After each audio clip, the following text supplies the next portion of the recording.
പൂർണ്ണസംഖ്യകളിൽ ഏറ്റവും കൂടുതൽ ആവശ്യം വരുന്നത് പല ക്രിയകൾ ഒരുമിച്ച് ചെയ്യുന്ന ചോദ്യങ്ങളാണ്. ഒരുപാട് ക്രിയകൾ, സങ്കലനമാവാം, വ്യവകലനമാവാം, ഗുണനമാവാം, ഹരണമാവാം, എല്ലാം കൂടെ ഒറ്റ ക്വസ്റ്റ്യനിൽ വരുന്ന നേരത്ത് നമ്മൾ എന്ത് ചെയ്യും? ആ ടൈപ്പ് ക്വസ്റ്റ്യൻസ് ആണ് അടുത്തത്. അപ്പോൾ അതിനുള്ളൊരു നിയമമുണ്ട്. ഒരു നിയമം എന്ന് പറഞ്ഞുകൂടെ, ഒരു ആശയമാണ്. ആ ആശയത്തിൻ്റെ പേരാണ് ബോഡ്മാസ് എന്ന ആശയം. ബോഡ്മാസ് എന്ന ആശയം. ഈ ആശയം ഉപയോഗിച്ചാണ് നമ്മൾ ക്രിയകൾ ചെയ്യുന്നത്. ഇതിൽ ബോഡ്മാസിൽ ബി എന്നത് ബ്രാക്കറ്റാണ്, ബ്രാക്കറ്റ്. ഒ എന്നത് ഓഫ് എന്നാണ് ഉദ്ദേശിക്കുന്നത്. ഡി എന്നത് ഡിവിഷനാണ്, ഡിവിഷൻ, ഹരണം. പിന്നെ എം എന്നത് മൾട്ടിപ്ലിക്കേഷനാണ്, ഗുണനം.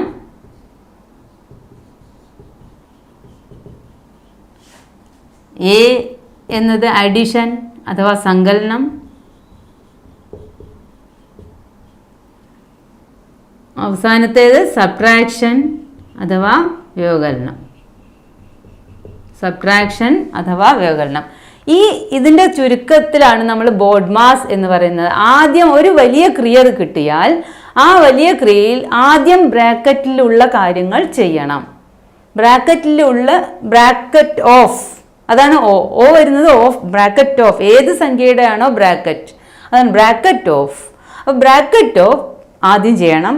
അത് കഴിഞ്ഞ് നമ്മൾ ഡിവിഷൻ ചെയ്യണം. ഡിവിഷൻ കഴിഞ്ഞിട്ടേ മൾട്ടിപ്ലിക്കേഷൻ ചെയ്യാവൂ. മൾട്ടിപ്ലിക്കേഷൻ ചെയ്ത് കഴിഞ്ഞിട്ട് അഡീഷനോ സബ്ട്രാക്ഷനോ രണ്ടും ചെയ്യാം. ഇതിൽ ഓർഡറിൽ അഡീഷൻ സബ്ട്രാക്ഷൻ എന്നാണെങ്കിലും നമ്മൾക്ക് ഇടത്ത് നിന്ന് വലത്തോട്ട് ആദ്യം വരുന്ന സബ്ട്രാക്ഷൻ ആണെങ്കിൽ അത് ചെയ്യാം, പിന്നെ അഡീഷൻ ചെയ്യാം. ആദ്യം വ്യവകലനം പിന്നെ സങ്കലനം ചെയ്താലും ഇതിൻ്റെ ഉത്തരത്തിൽ മിസ്റ്റേക്ക്, തെറ്റ് വരുന്നില്ല. പക്ഷേ ഇത് നിർബന്ധമാണ്. ആദ്യം ബ്രാക്കറ്റ്, പിന്നെ ഹരണം, പിന്നെ ഗുണനം, അത് കഴിഞ്ഞിട്ട് സങ്കലനമോ വ്യവകലനമോ ഏതാണോ ഇടത്ത് ഭാഗത്ത് വരുന്നത് അതാദ്യം നമ്മൾ ചെയ്യും. ഇതാണ് ഒരു വലിയ ക്രിയ തന്നാൽ, അതായത് ഒരു അഡീഷൻ, സബ്ട്രാക്ഷൻ, മൾട്ടിപ്ലിക്കേഷൻ, ഡിവിഷൻ എല്ലാം കൂടി ഒരു ബ്രാക്കറ്റ് എല്ലാം ഉള്ള വലിയൊരു ക്രിയ തന്നിട്ട് അതിൻ്റെ ഉത്തരം കാണാനുള്ള ചോദ്യങ്ങൾ ധാരാളം ചോദിക്കുന്നതാണ് PSCക്ക്. ആ ചോദ്യത്തിൻ്റെ ഉത്തരം പെട്ടെന്ന് കാണുന്ന മെത്തേഡ് ഇതാണ് അതിൻ്റെ റൂള്. ഒരു റൂൾ എവിടെയെങ്കിലും തെറ്റിപ്പോയാൽ ഇതിൻ്റെ ഫുൾ ആൻസറും മിസ്റ്റേക്ക് ആവും. അതുകൊണ്ട് ഈ മെത്തേഡ് ഇത് നമ്മളെപ്പോഴും ഓർമ്മിക്കുക. ബോഡ്മാസ് എന്ന വേർഡ് നമ്മൾ മനസ്സിൽ വയ്ക്കുക. എന്നിട്ട് ഈ ക്രിയകൾ നമുക്ക് ചെയ്ത് നോക്കാം. ഇനി നമുക്ക് ഇതിൻ്റെ ഉദാഹരണങ്ങളിലേക്ക് കടക്കാം. ഉദാഹരണമായിട്ട് ഒരു ക്വസ്റ്റ്യൻ എടുക്കാം. ഉദാഹരണമായി വളരെ ഒരു ചെറിയ ക്വസ്റ്റ്യനാണ് നമ്മൾ എടുക്കാൻ പോകുന്നത്. 12 ഹരിക്കണം 4 ഗുണിക്കണം 3 പ്ലസ് 2 മൈനസ് 1. ഇതാണ് നമ്മുടെ ചോദ്യം. അപ്പോൾ ഈ ചോദ്യത്തിൽ നമ്മളിവിടെ ഒരു ബ്രാക്കറ്റ് കൂടെ ഉണ്ട് എന്ന് വിചാരിക്കുക. ഇവിടെ ഒരു ബ്രാക്കറ്റ് ഉണ്ട്. അപ്പോൾ ഇതിൽ നമ്മൾ ആദ്യം ഏത് ചെയ്യും? നമ്മൾ പെട്ടെന്ന് ആദ്യം നമുക്ക് 12 ഹരിക്കണം 4 ചെയ്യാം എന്ന് തോന്നും. അങ്ങനെ ചെയ്ത് കഴിഞ്ഞാൽ ഇത് തെറ്റും. കാരണം നമ്മൾ ആദ്യം ചെയ്യേണ്ടത് ബ്രാക്കറ്റാണ്. അപ്പോൾ നമ്മൾ ആദ്യം 12 ഹരിക്കണം 4 × 3 12 തന്നെ കിട്ടി. ഈ പ്ലസ് 2ഉം മൈനസ് 1ഉം ചേഞ്ച് ചെയ്യുന്നില്ല, അതിനൊരു മാറ്റം വരുത്താതെ അങ്ങനെ തന്നെ ഇറക്കി എഴുതും. ഇനി അടുത്തതായിട്ട് നമ്മൾ 12 ഹരിക്കണം 12 ആണ് നമ്മൾ ചെയ്യുന്നത്. അപ്പോൾ ഇവിടെ 1 എന്ന് കിട്ടും. 1 പ്ലസ് 2 മൈനസ് 1. ഇനി നമുക്ക് 1 പ്ലസ് 2 3, 3 മൈനസ് 1 2. ഉത്തരം 2 എന്ന് വന്നു. ഈ ബ്രാക്കറ്റ് ഉള്ളതുകൊണ്ടാണ് ഇങ്ങനെ വന്നത്. ഇനി ബ്രാക്കറ്റ് ഇല്ലാതെ ആയിരുന്നെങ്കിൽ നമ്മൾ ആദ്യം ഹരണമായിരുന്നു ചെയ്യേണ്ടിയിരുന്നത്. പക്ഷെ ബ്രാക്കറ്റ് ഉള്ളതുകൊണ്ട് ബ്രാക്കറ്റിൽ എന്താണോ അതാണ് ആദ്യം ചെയ്യുന്നത്. ഇനി നമുക്ക് കുറച്ച് ക്വസ്റ്റ്യൻസ് ചെയ്ത് നോക്കാം ഈ ബോഡ്മാസ് റൂൾ ഉപയോഗിച്ച്. ആദ്യത്തെ ക്വസ്റ്റ്യൻ 3 ഗുണം 2 മൈനസ് 4 പ്ലസ് 6 ഹരണം 3 എന്നാണ് ക്വസ്റ്റ്യൻ. അപ്പോൾ നമ്മൾ പറഞ്ഞ റൂൾ പ്രകാരം ഇതിൽ ബ്രാക്കറ്റ് ഇല്ല. ബ്രാക്കറ്റ് ഇല്ലാത്തതുകൊണ്ട് നമ്മൾ ആദ്യം ചെയ്യുന്നത് ഹരണമാണ്. അപ്പോൾ നമ്മൾ അടുത്ത സ്റ്റെപ്പായിട്ട് 3 × 2 അങ്ങനെ തന്നെ എഴുതും, മൈനസ് 4 അങ്ങനെ തന്നെ എഴുതും. പ്ലസ് 8. ഇതിന് 6 ഹരണം 3 2 എന്ന് മാറ്റി. ഇതിൻ്റെ ഉത്തരം മാത്രം എഴുതി. ഇനി അടുത്ത സ്റ്റെപ്പിൽ നമുക്ക് ഹരണം കഴിഞ്ഞാൽ ഗുണനം ഇതാണ് ചെയ്യുന്നത്. അപ്പോൾ നമ്മളിതിന് 6 - 4 + 2 എന്ന് മാറ്റി. ഇനി നമുക്ക് ഈ ഓർഡർ ആദ്യം മൈനസ് ചെയ്യുന്നതുകൊണ്ട് കുഴപ്പമില്ല. 6 - 4 = 2 + 2 = 4 എന്ന് ഉത്തരം കിട്ടി. അപ്പോൾ നമ്മൾ ഓർമ്മിക്കുക, റൂള് ഓർമ്മയുണ്ടെങ്കിൽ വളരെ ഈസി ആയിട്ട് ഇത് ചെയ്യാം. ആദ്യം ഹരണം, പിന്നെ ഗുണനം, പിന്നെ നമ്മൾ ഇടത്ത് നിന്ന് വലത്തോട്ട്. ആദ്യം മൈനസ് ആണെങ്കിൽ ആദ്യം മൈനസ്, ആദ്യം പ്ലസ് ആണെങ്കിൽ ആദ്യം പ്ലസ്. ആദ്യം നമ്മുടെ ഇവിടെ മൈനസാണ് വന്നത്, അത് നമ്മൾ 6 - 4 2 ചെയ്തു. +2 2 + 2 = 4. ഇനി അടുത്ത ക്വസ്റ്റ്യൻ നോക്കാം. ഇതിൽ 2 ബ്രാക്കറ്റ് ഉണ്ട്. ഈ ക്വസ്റ്റ്യനിൽ 2 ബ്രാക്കറ്റ് വരുന്നുണ്ട്. അപ്പോൾ ഇതെങ്ങനെ ചെയ്യും നോക്കാം. ഇതിന് ആദ്യം നമ്മൾ 2 അങ്ങനെ തന്നെ എഴുതി, പ്ലസും എഴുതി. ഇനി വലിയ ബ്രാക്കറ്റിൻ്റെ ഉള്ളിൽ ഒരു ചെറിയ ബ്രാക്കറ്റ് വരുന്നു. അപ്പോൾ വലിയ ബ്രാക്കറ്റ് അങ്ങനെ തന്നെ വെച്ച് ഈ 4 × 8 അങ്ങനെ തന്നെ എഴുതി. ഇതിന് മാത്രം ചെയ്യും, ഈ ക്രിയ മാത്രമാണ് നമ്മൾ ചെയ്യുന്നത്. -3 × 6 18. ഇനി അടുത്ത സ്റ്റെപ്പിൽ അപ്പോൾ നമ്മൾ ചെയ്യുന്നത് ഈ ഒരൊറ്റ ക്രിയ 3 × 6 = 18. അടുത്ത സ്റ്റെപ്പ് എഴുതുമ്പോൾ നമ്മൾ ബ്രാക്കറ്റിൻ്റെ ഉള്ളിൽ ഇപ്പോൾ ഒരു ഗുണനമുണ്ട്, ഒരു വ്യവകലനമുണ്ട്. അപ്പോൾ നമ്മൾ ഗുണനമാണ് അടുത്ത് ചെയ്യുന്നത്. 2 + 32 - 18. 32 - 18. അപ്പോൾ ഇനി നമ്മൾ ചെയ്യുന്നത് 2 + ബ്രാക്കറ്റിൻ്റെ ഉള്ളിൽ 32 - 18. അപ്പോൾ ഈ 32 - 18 ചെയ്യാൻ നമ്മൾ ഇവിടെ എഴുതി മൈനസ് ചെയ്യണോ അതോ മനസ്സിൽ ചെയ്യണോ നമ്മൾ ആലോചിക്കാം. 32 - 18 ചെയ്യാൻ ഏറ്റവും എളുപ്പമായ മെത്തേഡ് 18ൽ നിന്ന് 32ലേക്ക് എത്ര എണ്ണം, 18ൽ നിന്ന് 28ലേക്ക് 10 എണ്ണം, 28ൽ നിന്ന് 32ലേക്ക് 4 എണ്ണം. അപ്പോൾ ഇത് രണ്ടും മൈനസ് ചെയ്താൽ നമുക്ക് കിട്ടും 14. ഇത് മനസ്സിൽ ചെയ്യാം. 18ൽ നിന്ന് 28ലേക്ക് 10, 28ൽ നിന്ന് 32ലേക്ക് 4. അപ്പോൾ നമ്മൾ മൈനസ് വ്യവകലനം വളരെ എളുപ്പത്തിൽ മനസ്സ് ചെയ്യാം.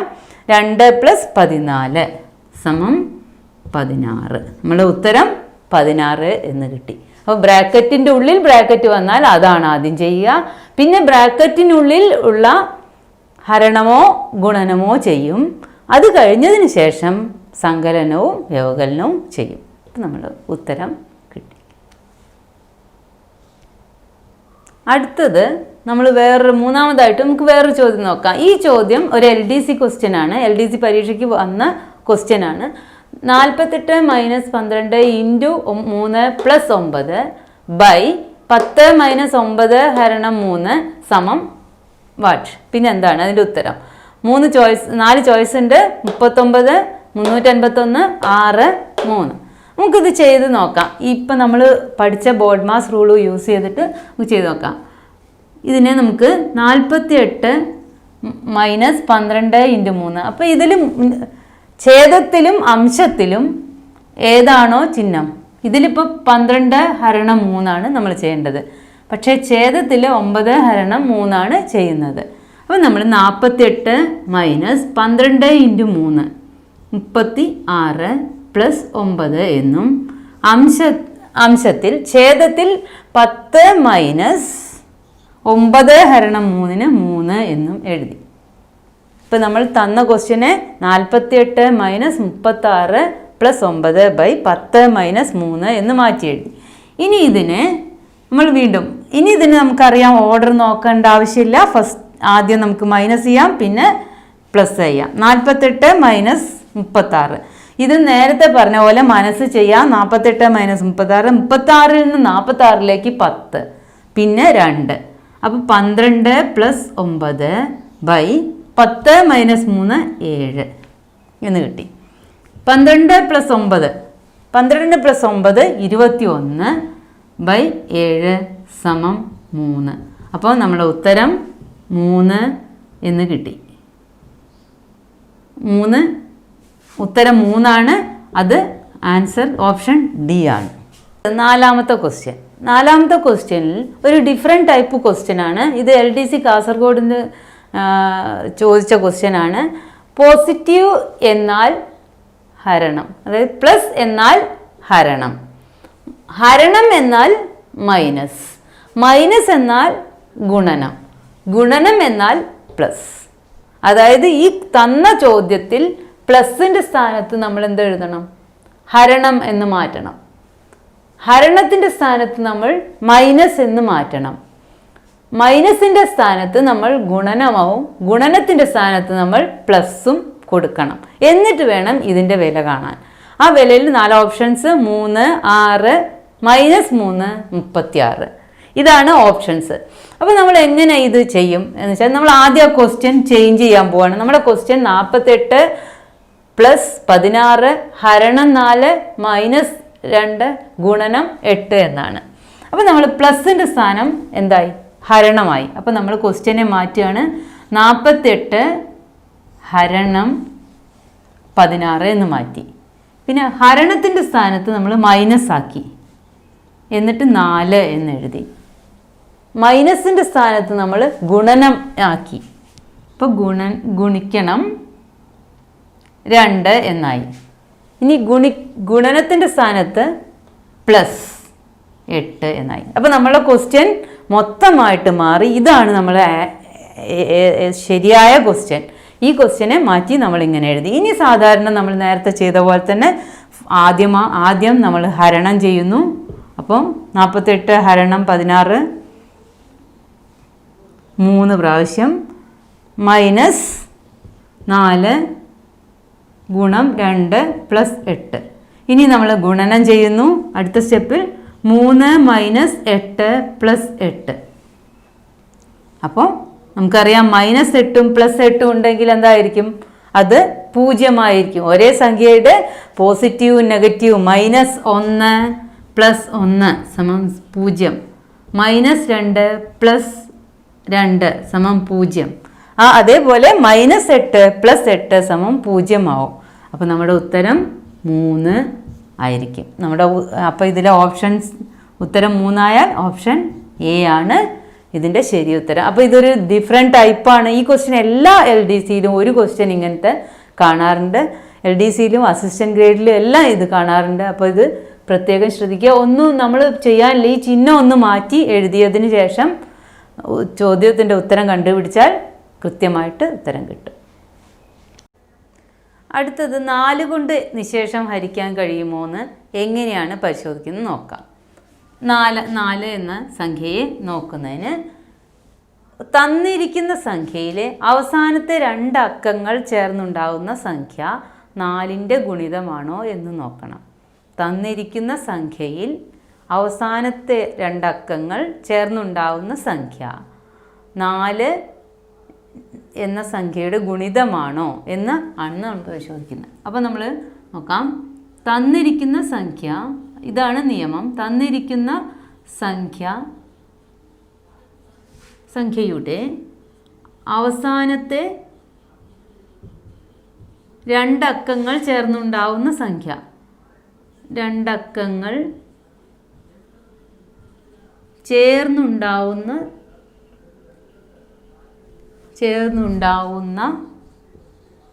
സംഖ്യ 4ൻ്റെ ഗുണിതമാണെങ്കിൽ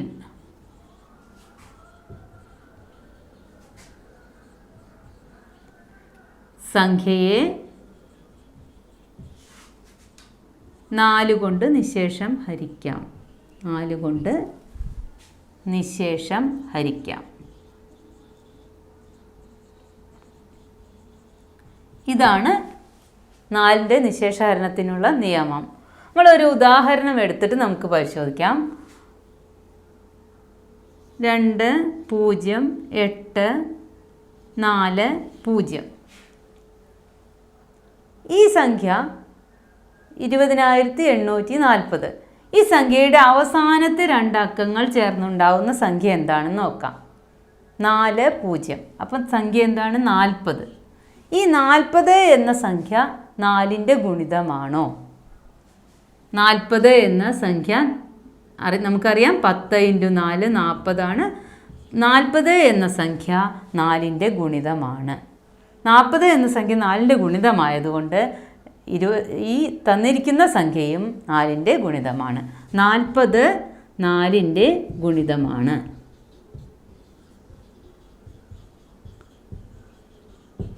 അതുകൊണ്ട് 20840 4ൻ്റെ ഗുണിതമാണ്. 4ൻ്റെ ഗുണിതമാണ്. ഗുണിതമാണ് എന്ന് പറഞ്ഞാൽ നിശേഷം ഹരിക്കാം. അതുകൊണ്ട് നിശേഷം ഹരിക്കാം.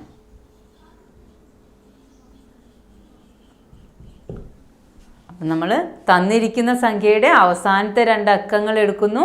അത് 4ൻ്റെ ഗുണിതമാണോ എന്ന് പരിശോധിക്കുന്നു. ആണെങ്കിൽ ഈ സംഖ്യ 4ൻ്റെ ഗുണിതമാണ്. നിശേഷം 4 കൊണ്ട് നിശേഷം ഹരിക്കാം. ഇനി നമുക്ക് വേറൊരു ചോദ്യം എടുത്തു നോക്കാം. ഇതിപ്പോൾ നമ്മൾ എങ്ങനെയാണ് ചെയ്യുന്നതെന്ന് പറയുന്ന ഒരു ഉദാഹരണം മാത്രമാണ് ഞാനിവിടെ പറഞ്ഞത്. നമുക്കിനി ഒരു ക്വസ്റ്റ്യൻ എഴുതിയിട്ട് എക്സാമിന് എങ്ങനെ ചോദിക്കും നോക്കാം. താഴെ തന്നിരിക്കുന്ന ഇതേപോലെ നേരത്തെ പോലെ തന്നെ ഇങ്ങനെയായിരിക്കും.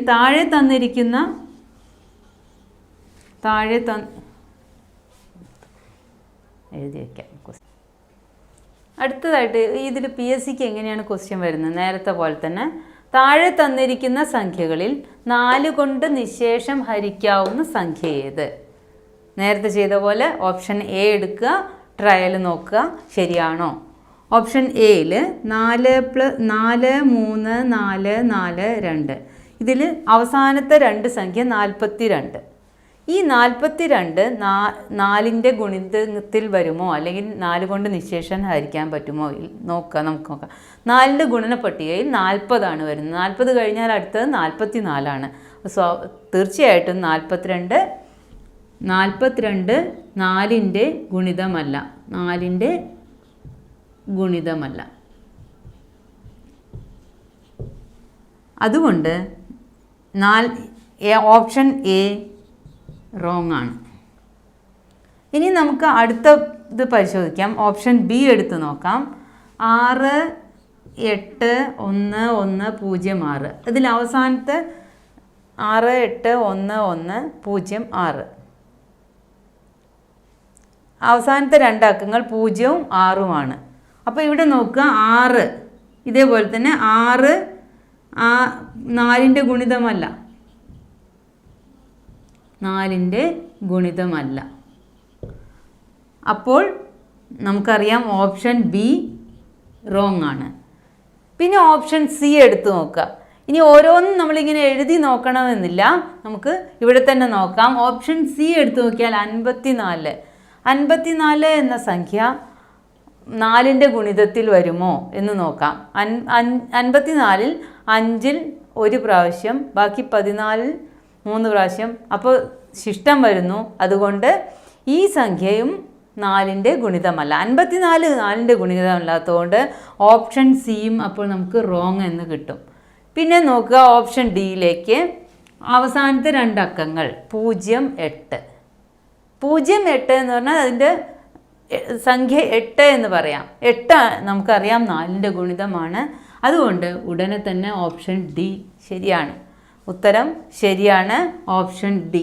ഇങ്ങനെ ഓരോ ഉത്തരവും എടുത്ത് എഴുതി പരിശോധിക്കേണ്ട ആവശ്യമില്ല. നമുക്ക് തന്ന ക്വസ്റ്റ്യൻ നോക്കി ഇങ്ങനെ ഇവിടെ തന്നെ നമുക്ക് ചെയ്യാം. 42 4ൻ്റെ ഗുണിതമല്ല, റോങ്. 06 4ൻ്റെ ഗുണിതമല്ല, അപ്പോൾ ഇതും റോങ്. 54 4ൻ്റെ ഗുണിതമല്ല, ഇതും റോങ്. അപ്പോൾ നമ്മുടെ ഉത്തരം 39,108. അതായത് ഓപ്ഷൻ ഡി ആണ് ശരി. ഇത് എഴുതുന്ന മെത്തേഡ് ഞാനിവിടെ എക്സ്പ്ലെയിൻ ചെയ്തു എന്നേ ഉള്ളൂ. നമുക്ക് മനസ്സിൽ ചെയ്യാവുന്ന കാര്യമേ ഉള്ളൂ ഈ 42 ഗുണിതമാണോ എന്ന് ചെക്ക് ചെയ്യുന്നത്. എന്നിട്ട് ഇവിടെ തന്നെ മാർക്ക് ചെയ്യാം. ഓപ്ഷൻ ഡി ആണ് ഉത്തരം ശരി.